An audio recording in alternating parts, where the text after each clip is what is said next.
नमस्कार, मैं सुभाष चंद्र बोस।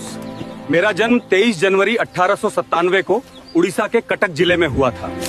1921 में मैंने भारतीय सिविल सेवा को छोड़कर स्वतंत्रता संग्राम में भाग लिया और कांग्रेस में शामिल होकर अपनी पूरी ताकत भारत की आजादी के लिए समर्पित कर दिया। 1938 और 1939 में मुझे कांग्रेस का अध्यक्ष चुना गया, लेकिन गांधी के विचारों से असहमत होकर मैंने इस्तीफा दे दिया। मैं उनकी अहिंसात्मक नीतियों से सहमत नहीं था। फिर 1939 में ही मैंने फॉरवर्ड ब्लॉक की स्थापना की ताकि सभी भारतीयों को एकजुट कर हम स्वतंत्रता के लिए ज्यादा आक्रामक तरीके से संघर्ष कर सकें। 1941 में नाजी जर्मनी पहुंचा और 29 मई 1942 को मैंने जर्मनी में हिटलर से मुलाकात की, जहां मैंने भारत की स्वतंत्रता के लिए जर्मन समर्थन मांगा।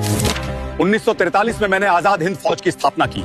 ये सेना जापान के सहयोग से बनाई गई थी और इसका उद्देश्य भारत को अंग्रेजों से मुक्ति दिलाना था।